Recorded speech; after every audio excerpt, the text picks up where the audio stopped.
Hi guys, it's John again from DesignFanatics.com. Today I'm going to be looking at N64oid, which is an N64 emulator for the Android system. Now this can't be downloaded from the Android market anymore due to terms of service and things. So you have to actually use an app called SlideME, which I'll just show you quickly so you know what I'm talking about. This can be downloaded from the slideme.org website. So it's basically another market style app which you can download games and apps which aren't actually available on the Android market for whatever reason, whether it's because of your country or because they don't adhere to the Android terms of service. Anyway, we're going to come out of here and just load N64oid back up. So N64 emulator as a whole, it works pretty well. There's a few sound glitches at the moment, but it's being updated quite a lot, so it's still in development and improvements are being put on all the time, so that's good. It costs $4.99, which is not bad at all really, when you consider all the hardware that goes into it and all those lovely childhood memories that you will relive when you play some of these games. Now I will just say I own all these games that I've got on here.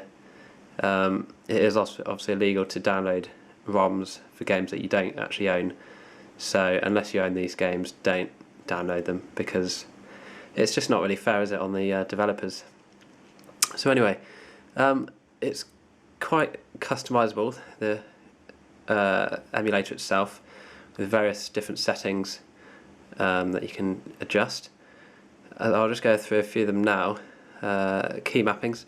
So you obviously get an on-screen keyboard, which I will just show you if I load up one of these games.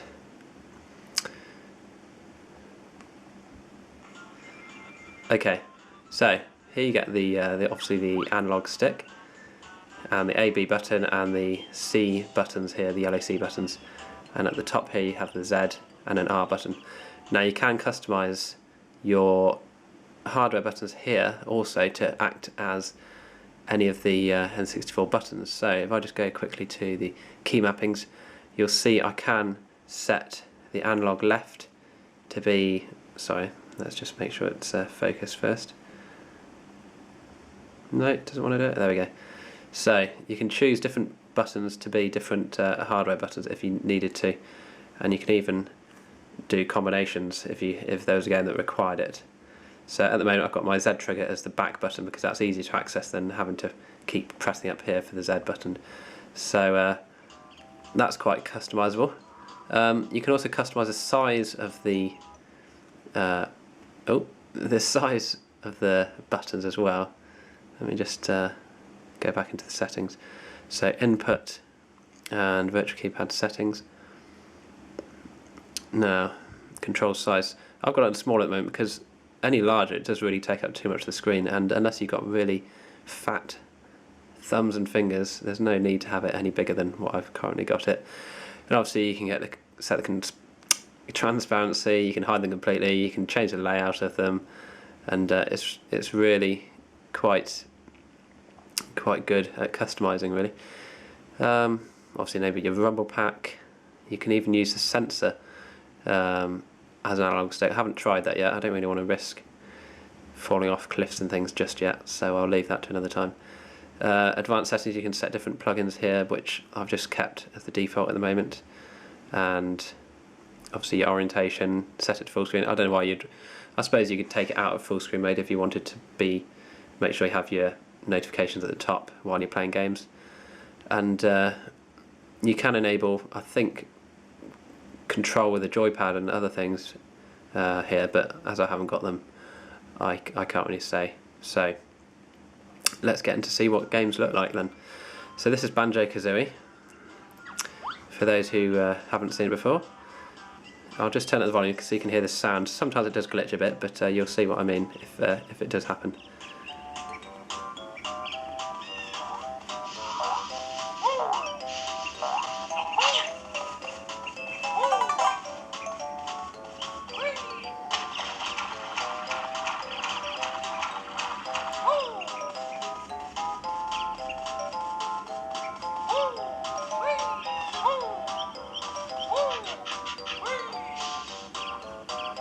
see the C buttons work quite well. There's a slight stutter there, but it's pretty good. Certainly, it depends on what game you're playing really as to how jittery it is. But that wasn't very clever, was it? Let's get the mountain.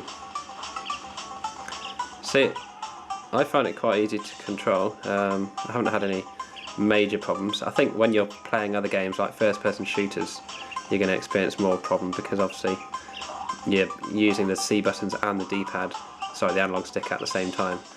So obviously that would be a bit trickier, but I can show you that shortly.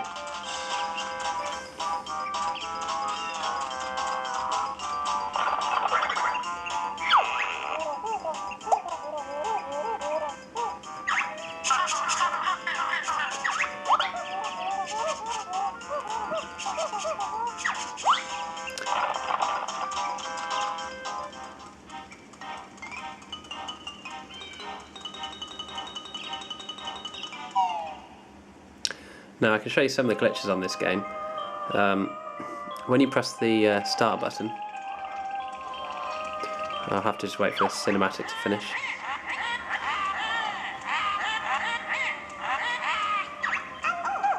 There's old Gruntilda up to her usual tricks again.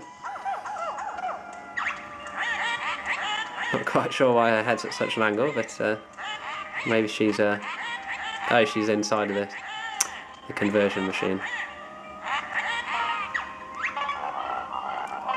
So here's Banjo's little sister getting her beautiful looks taken away off her from the witch.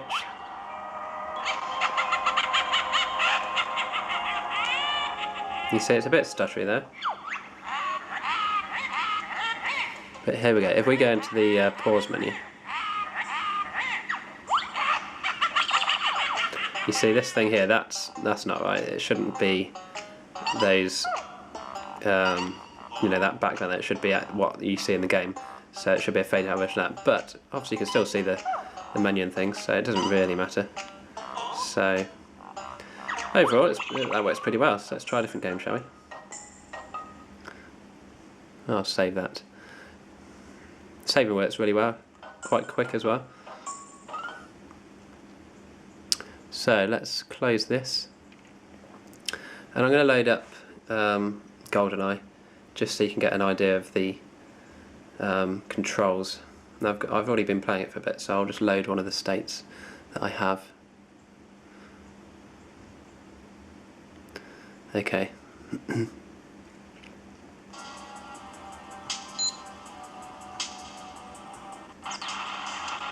Okay, now this game it's more noticeable with the lag here, but as you can see, it's still playable, but it's not the fastest game in the world. But obviously, depending on your phone, it depends obviously on the spec and what have you. So you can see here, die. He's running to set the alarm off. There we go. See if I can stop him. He's down. Still someone else there that I've missed. Oh, there he is.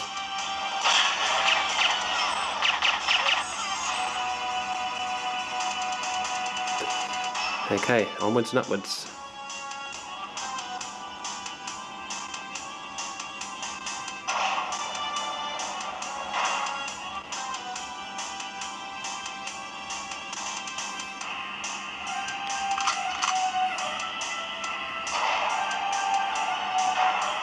Oh, helps to not put your gun away when you're trying to shoot people.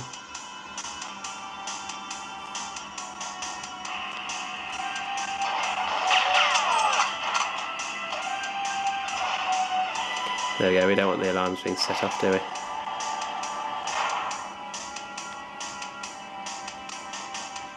No, this is going to be a fiddly bit.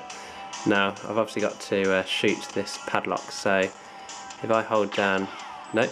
If I hold down the right and then look up a bit and then shoot Z, there we go. Not too bad after all.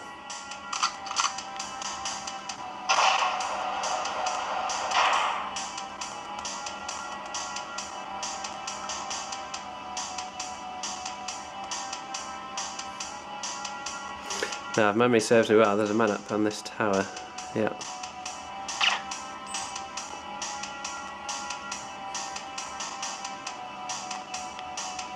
Let's see if we can go in there.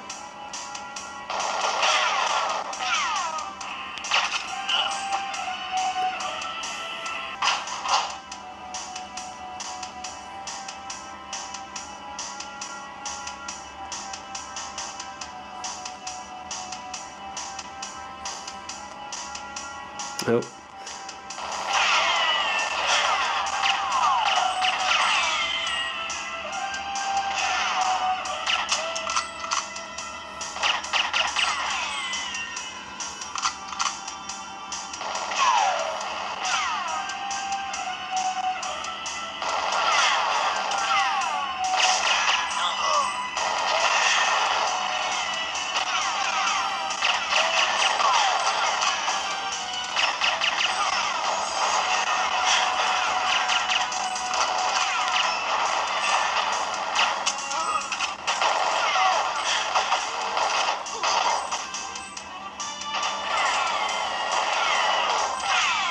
Let's also load up Zelda, because I know that's a bit of a favourite for people.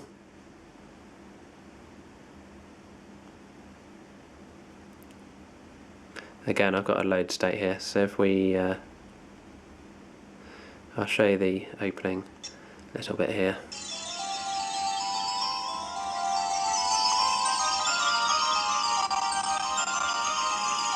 Bit of lag there.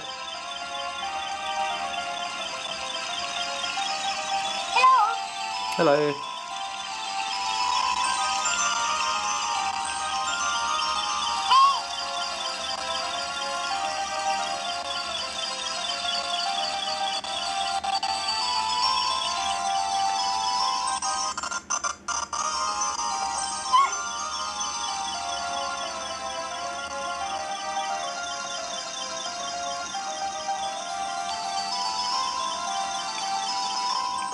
Okay, now rather than listen to them talking for a long time, let's load up to a more interesting bit, shall we? So I'm just about to get my sword.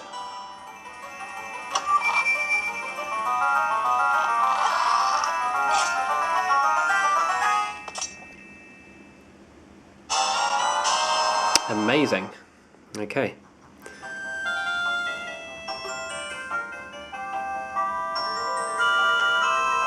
Come on.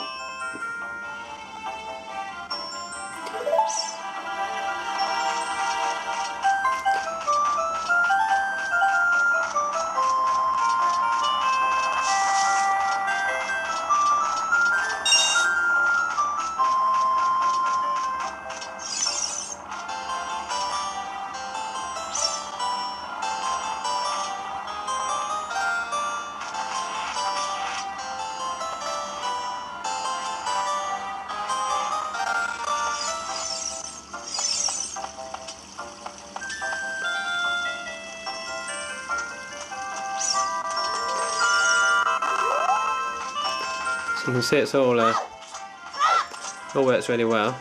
If I equip my sword, loading the setting screen takes a while to pop up. Okay, there's a slight glitch there, but again, it can be forgiven. Okay. I've equipped that a few times, so I should be good to go now.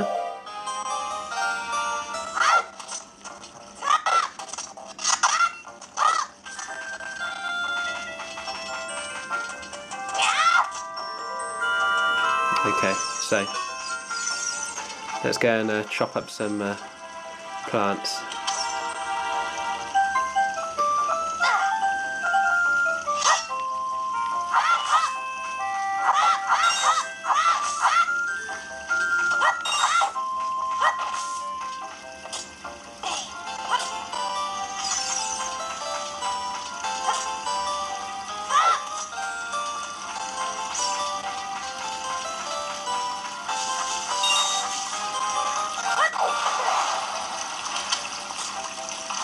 As you can see, this game certainly works quite well. a bit of lag when you're doing a lot of things, but other than that it seems pretty good to me. So one more game I'm going to show you is Diddy Kong Racing, which I'll load up for you now. I could have done the old Mario Kart one, but why not have something different?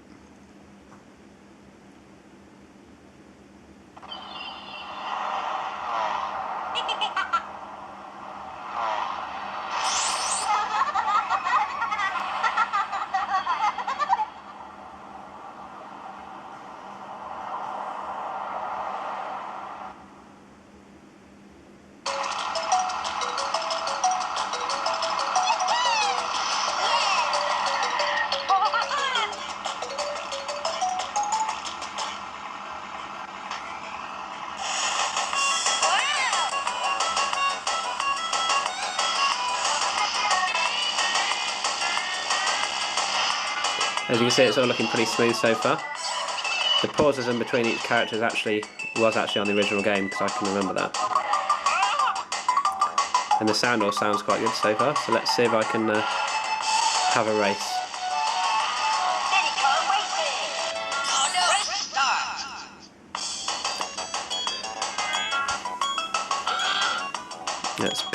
Let's be Diddy. Okay.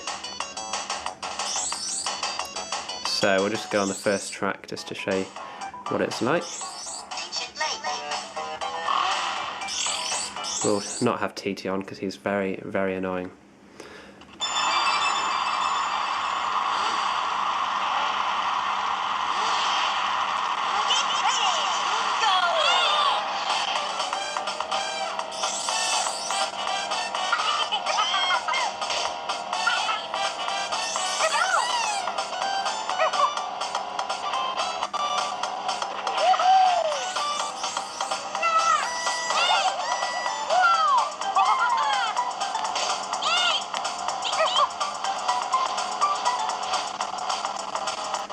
There's a bit of slow down there.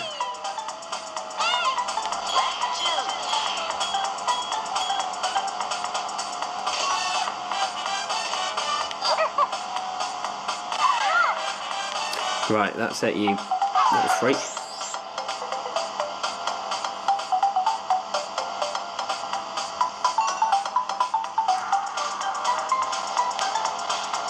So in this game, obviously, I could redefine one of the other buttons to be the R button, just so that I could do the old skids around the corner,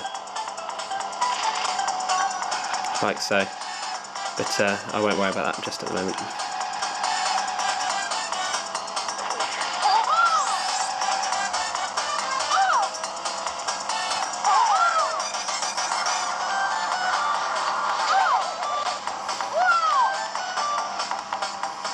Doesn't help when you let go of the button and you're like, go, go, go. Oh god.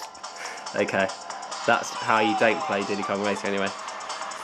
Must admit, it's been a while since I played that, so all is forgiven, I'm sure you'll agree. So yeah, N64oid. Definitely worth downloading if you've ever had an N64. Just so you can play classic games like this and get some of those childhood memories back. Yeah.